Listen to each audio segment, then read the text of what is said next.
Olá, gente, boa tarde. Eu sou Júnior Salles e sou aluno da Faculdade Estácio.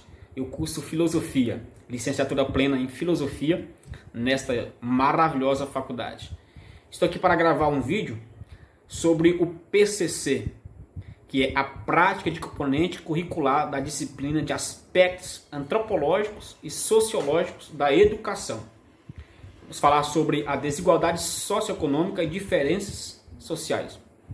A desigualdade socioeconômica e as diferenças sociais. Este é o tema proposto aqui pela professora, né, da faculdade. E nós, neste momento, iremos tecer comentários sobre este importante tema. Para nós entendermos a questão da desigualdade socioeconômica, faz necessário nós compreendermos o que traz essa desigualdade, o que contribui para a desigualdade social, né?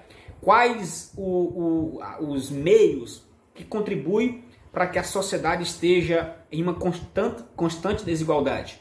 Embora nós queremos fechar os nossos olhos para essa tal realidade tão caótica e tão problemática do nosso presente século, não só também do nosso século, como também dos séculos passados, faz necessário nós observarmos alguns conceitos de alguns sociólogos para resolver esse tal problema.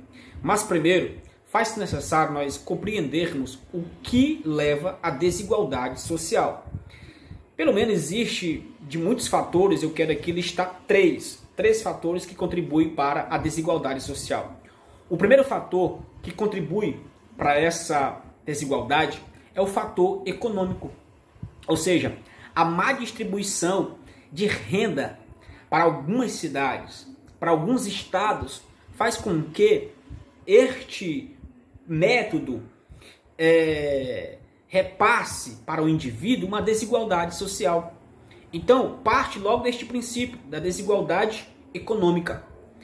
Um famoso sociólogo chamado Gramsci, ele analisou que o Oriente e o Ocidente não havia só uma divisão geográfica, mas havia também uma divisão política, isto é, havia uma divisão que era formada por classes dominantes e classes dominadoras, isto é, classes dominantes, na verdade, e classes que eram dominadas.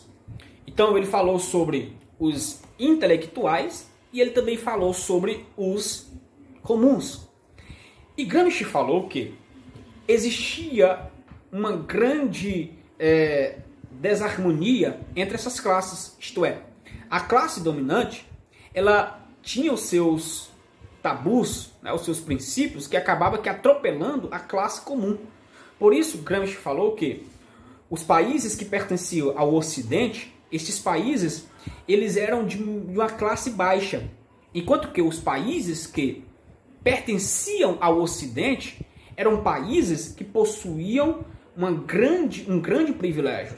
Era chamado de os grandes privilegiados, e ele disse que para resolver tal problema fazia-se necessário haver um entendimento entre classe dominantes e classes dominadoras. Deveria haver uma compreensão entre os intelectuais e também os comuns.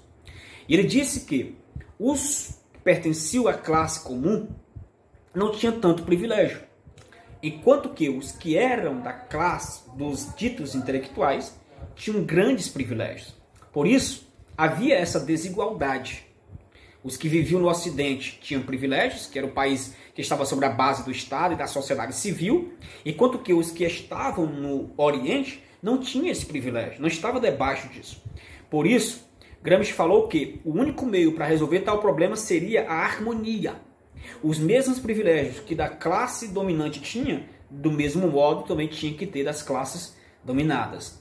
Da mesma forma que os grandes intelectuais da sociedade, os que se achavam, né, que possuíam um status elevado, deveria haver uma harmonia com a classe que considerava a classe comum.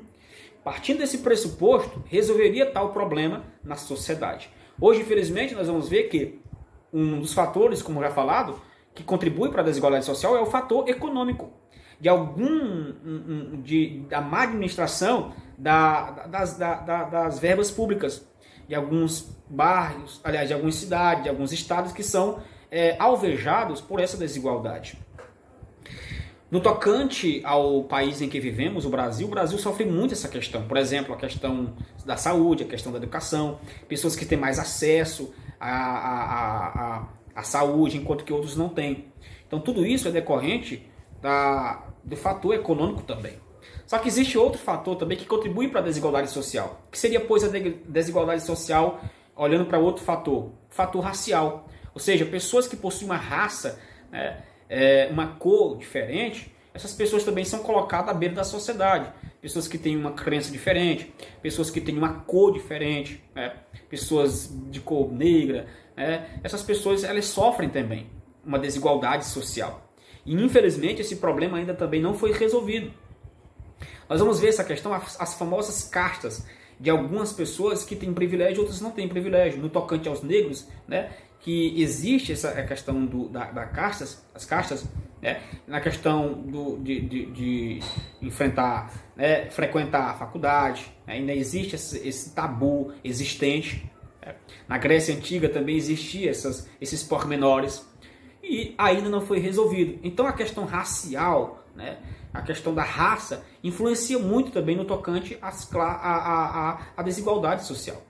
O terceiro fator também que contribui para isso é a desigualdade regional, ou seja, aonde o indivíduo está inserido, o contexto geográfico que o indivíduo está vivendo.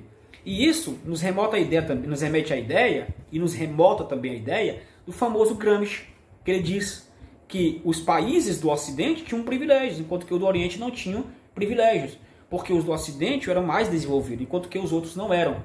Então, esse conflito, né, ou este problema ainda é existente. Ou seja, que as classes, né, que se diz dominantes, né, elas ditam os princípios, ditam as regras, e a partir de uma perspectiva regional, eles analisam algumas pessoas. E algumas pessoas que habitam em cidades ou em estados, né, de um cunho financeiro baixo, essas pessoas são jogadas à beira da sociedade. Por exemplo, as pessoas que vivem nas grandes capitais, nas grandes metrópoles, né, às vezes se acham intelectuais demais, se acham grandes, se acham que têm um poder elevadíssimo, um status social elevado, e acaba que, né, desprivilegiando as pessoas que vivem no interior. Esse conflito ele é resolvido a partir que nós compreendemos a igualdade entre o ser humano. E Gramsci disse que a única coisa que resolveria esse tal problema era a harmonia, era a aliança entre as classes, a dominante e a dominada. Então, quando isso fosse entendido pela sociedade, isso acabaria. Então nós percebemos que a desigualdade social ela parte da má administração do recurso público, ela parte da dificuldade do acesso ao serviço básico, né, investimentos governamentais, falta de acesso à educação, a má administração de renda. Tá? Então tudo isso são as causas da desigualdade social. Tá? Você vê o que contribui para a desigualdade social, que é o fator econômico, o fator regional e o fator regional, e você vai ver o que isso afeta, né? O que isso contribui, as causas negativas, consequências destrutivas da desigualdade social. Você vai ver a educação, a questão da renda, a questão da saúde, tudo isso tem um impacto negativo na vida dessas pessoas. Então, quando a gente entende o caminho da educação, nós compreendemos que todo mundo é igual.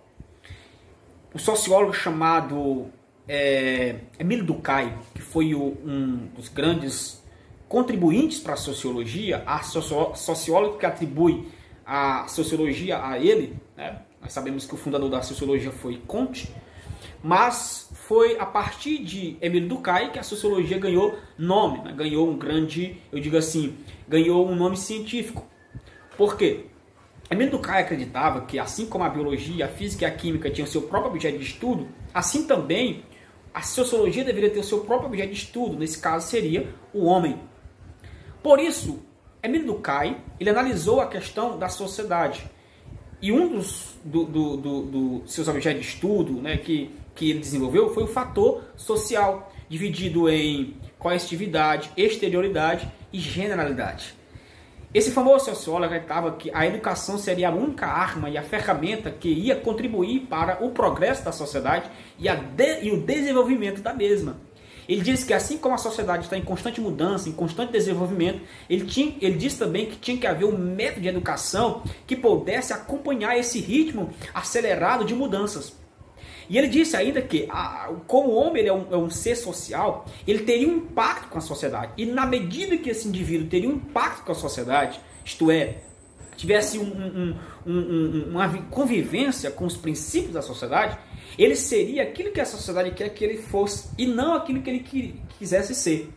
Ou seja, em suma, Emile Durkheim quis dizer que nós somos aquilo que a sociedade quer que nós sejamos e não aquilo que nós queremos ser. E quando é que isso acontece? Acontece quando você tem um impacto com a educação na escola. Então ele acreditava também que a educação seria uma ferramenta maravilhosa de transformar essa realidade da desigualdade social. Então nós vamos ver, por exemplo, eu vivo numa cidade que ela pertence ao estado do Maranhão, mas no tocante ao âmbito financeiro, não é tão vista pela mídia de uma forma de uma forma estética maravilhosa, mas de uma forma negativa. Por que isso acontece? Acontece por vários fatores, como eu já disse. Fator regional, isso influencia. O fator racial, o fator econômico. Tudo isso está vinculado às desigualdades sociais. Então o caminho mais viável para isso é a compreensão, é a harmonia entre aqueles que se dizem intelectuais e aqueles que se dizem comuns, ou aqueles que são comuns, né? Porque os que se dizem intelectuais, deve haver esse entendimento para que o mesmo possa caminhar diretamente nos moldes da igualdade social. E a educação é uma ferramenta, é uma arma que poderá transformar tal situação crítica que vivemos.